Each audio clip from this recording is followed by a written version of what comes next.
Merhabalar, kanalıma, videoma hoş geldiniz. Bugün bir yelek dikeceğiz arkadaşlar. Kumaşımı ikiye katladım. Açık kenarlar burada. Yeleğimin önü fermuarlı olacak arkadaşlar. Öncelikle ön bedenden başlıyorum.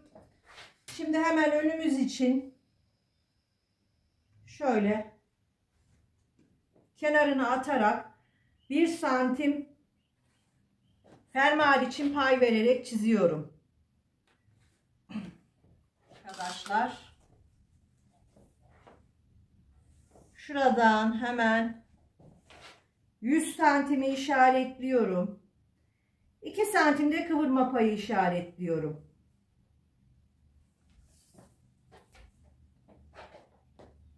Yeleğim için 9 santim ense çiziyorum. 12 santim omuz yapıyorum. Omzumuz 12 fakat kol ve pervaz takacağım için şöyle yeleğimin omzunu 14 santim yapıyorum. Hemen omuzdan omuz açımızı çiziyoruz 3 santim.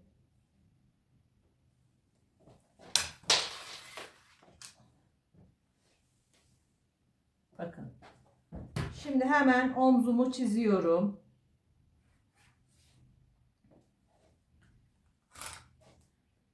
Üç santim ense için düşüklük veriyorum. 1-2 santim düz çizdikten sonra hemen yaka için 9 santim çiziyorum ve ön yakamı çiziyorum.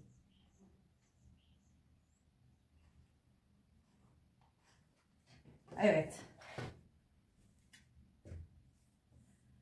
Şimdi omuz başından aşağıya göğüs düşüklüğü 28 santim işaretliyorum.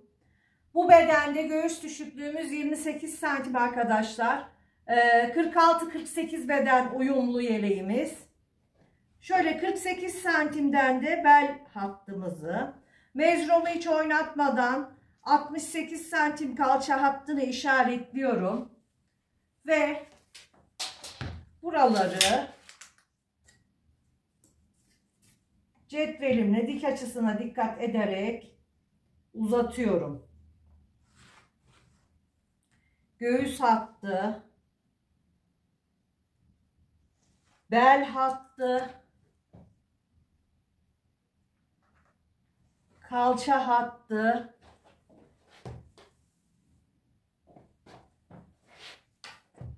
ve yeleğimizin boyu ve katlama payı. Evet arkadaşlar, şimdi ben ölçülerimi göğüs bölü 4 artı 1 yaptım. 29 santim benim göğüs ölçüm. 1 bölü 4 ve artı 1. 1 santimde dikiş payı veriyorum. Basene geliyoruz.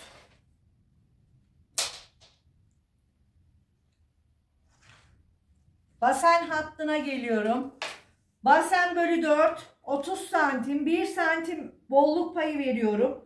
1 santimde dikiş payı veriyorum. 32 santimden işaretliyorum. Ve yeleğimizin boyunda, etek ucunda açma yapmıyorum. 32 santimden işaretliyorum. Buraları çiziyoruz şimdi. Bakın. Göğüsten kalça hattına kadar cetvelimi yerleştiriyorum. Bele kadar çiziyorum. Belden sonra cetvelimi çevirerek bu şekilde çiziyorum. Etek ucuna da gelişine göre açma yapmadan çiziyorum arkadaşlar. Yeleğime yırtmaç yapacağım. Yırtmacımın boyunu ne kadar yapayım? Şöyle 22 santim yeterli. Burada 2 santim yırtmacımı katlamak için çıkıyorum etek ucuna kadar. Ve çiziyorum arkadaşlar, bakın. Şimdi sıra kol evimize geldi. Kol evini 28 santim yapacağız normalde. Ama bu dış giyim olacağı için, yelek olacağı için arkadaşlar 30 santim yapacağız. Dış giyimlerde her zaman 2 santim büyütme yaparız arkadaşlar yeleklerde. Şimdi şöyle cetvelimizi yerleştiriyoruz. Arkadaşlar şimdi cetvelimizi bu şekilde yerleştiriyoruz ve kol evini çiziyoruz. Kol evinin göğüs hattıyla hiçbir alakası yok arkadaşlar. Buraya denk gelmez. Cetvelimizi yerleştiririz. Bakın bu şekilde ölçüyorum tekrar. Evet. 30 santim. Şimdi yeleğimiz hazır arkadaşlar. Yeleğimizi kesiyoruz. Ön bedenimizi.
Arka beden için kumaşımızı çevirdik arkadaşlar. Öndeki 1 santim fermuar için payımızı atarak yerleştirdik.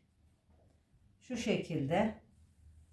Arka bedende yapmamız gereken sadece omuzu 3 santim yükseltiyoruz. Bakın şöyle omzumuzu 3 santim yükselterek çiziyoruz. Omzu ölçüyorum. 14 santim. Hemen 14 santimden çiziyoruz. Ensemizi 9 santim yapmıştık arkadaşlar. 3 santim aşağıya iniyorum buradan. Ensemizi çiziyoruz. Ve sırt genişliğine bakıyorum arkadaşlar. Sırt genişliğimiz 22 santim. 1 santimde dikiş payı veriyorum. Kol evimizi şöyle indiriyoruz aşağıya. Arka kol evi öne göre düz iniyor. Şimdi şöyle indiriyoruz ve buradan kol evimizi çiziyoruz. Arka bedenin geri tarafı aynı arkadaşlar. Şimdi hemen kesiyorum.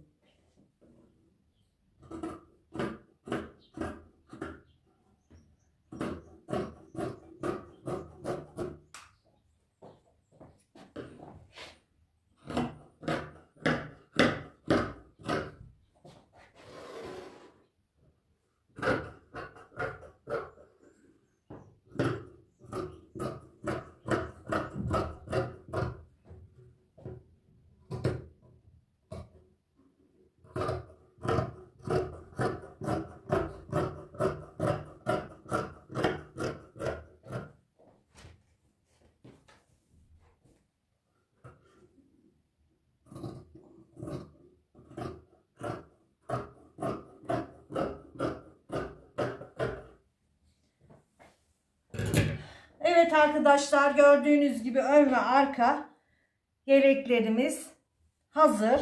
Şimdi arka pervaz ve ön pervaz keseceğiz.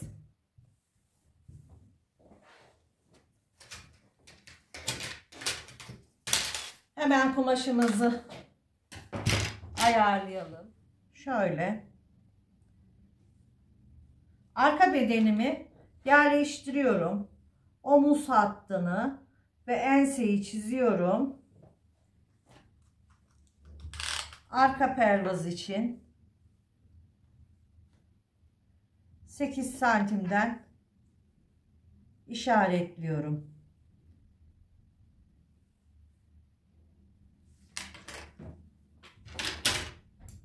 Pratik bir şekilde hemen arka pervazımızı kesiyoruz.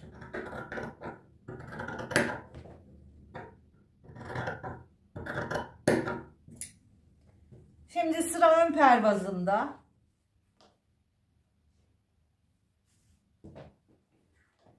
Ön yakamı çiziyorum arkada olduğu gibi. Hemen omzumu da çiziyorum. Ve buradan 8 santim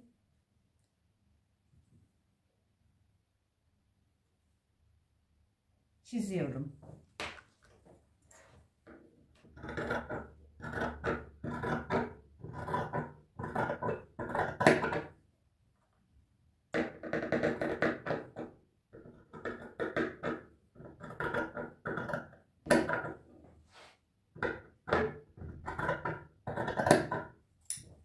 Evet arkadaşlar, ön pervazımızı da kestik.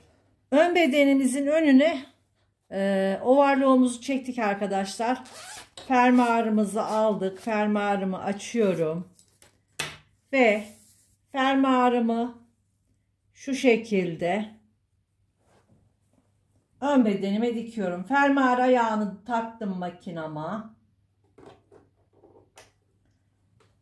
Fermuarımızı dikmeye başlıyoruz.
Etek ucunda bu kadar bıraktık arkadaşlar. 80 santimlik fermuar taktım.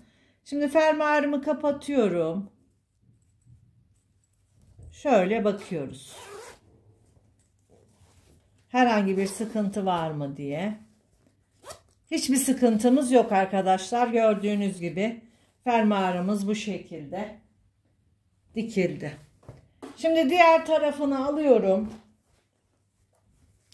Bakın şöyle tutuyoruz. Ve buradan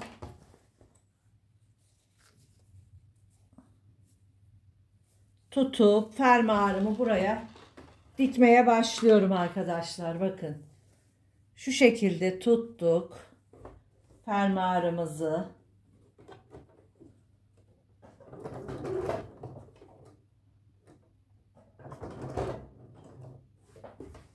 Evet.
Fermuarımızı açıyoruz bu şekilde.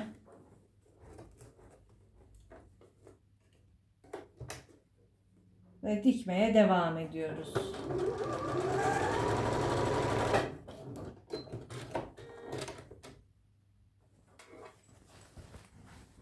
Fermuarımızı diktik arkadaşlar. Gördüğünüz gibi bakın sorunsuz bir fermuar. Evet arkadaşlar, şimdi omuzları dikiyoruz.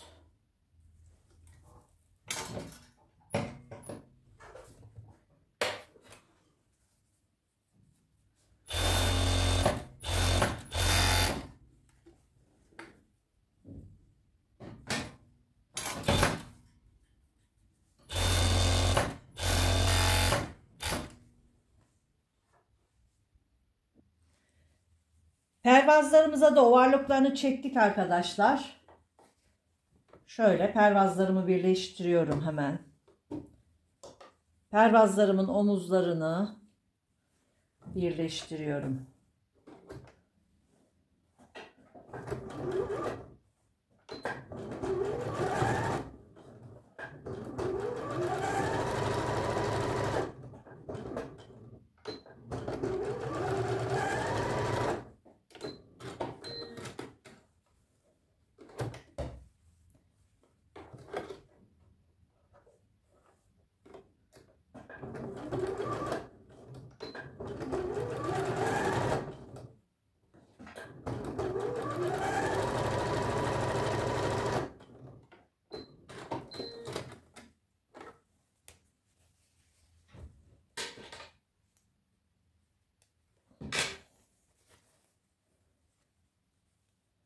Ense ortasına çıtımı atıyorum.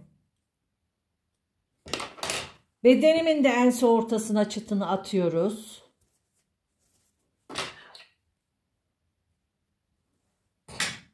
Ve bu şekilde pervazları dikiyoruz. Düz yüzünü düz yüzüne getirecek şekilde öpüştürüyorum. Bakın omuz dikişlerini tam denk getiriyoruz.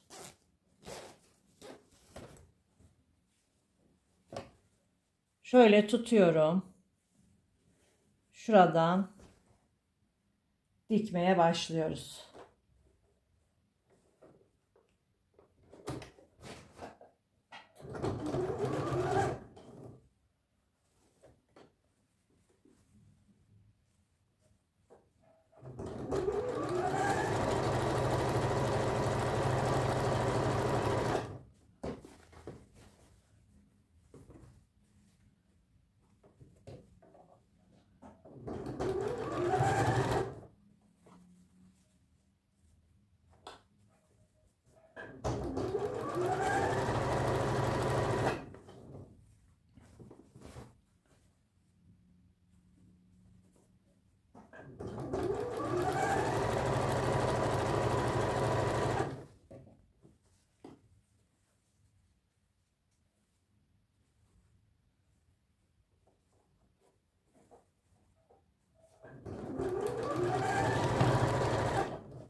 Evet arkadaşlar, gördüğünüz gibi pervazımızı diktik. Şimdi şuradan dikeceğiz ama önce ben çime atacağım arkadaşlar. Pervaza doğru yatırıyorum payları ve çime dikişini pervazın üzerinden atıyoruz.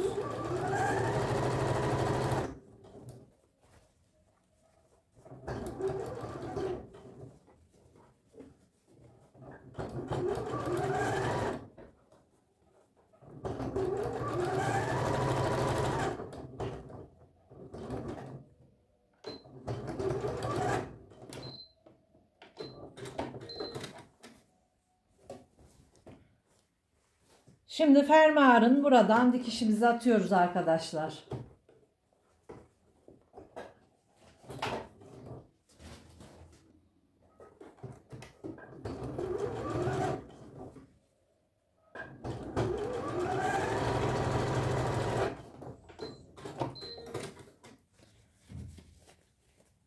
Şurayı şöyle çevireceğiz ama içindeki payı kesmemiz gerekiyor.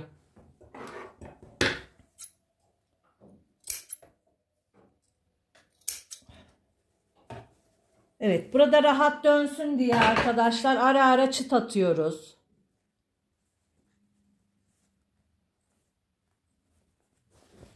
Dönüşlerimiz rahat olsun diye.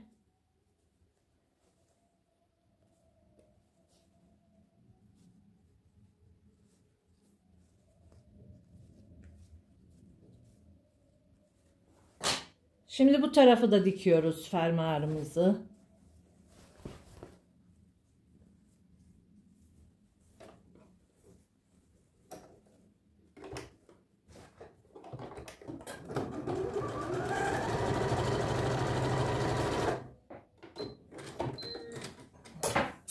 Bu payımızı da kesiyoruz.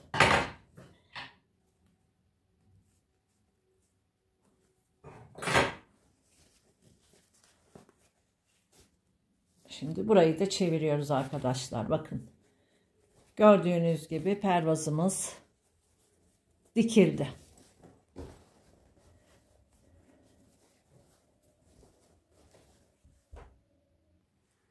Evet arkadaşlar, kol elimizi de pervazımızla temizliyoruz.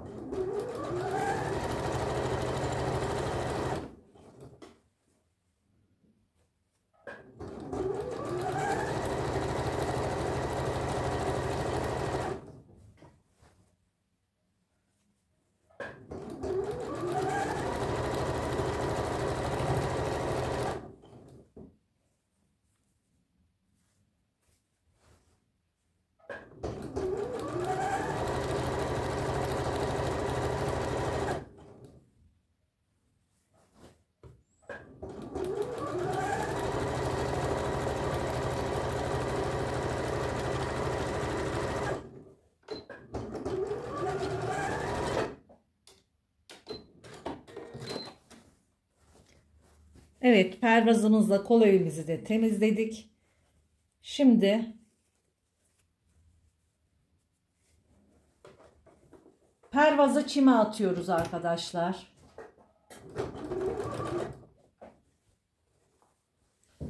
Bakın, payını pervaza doğru yatırıyorum.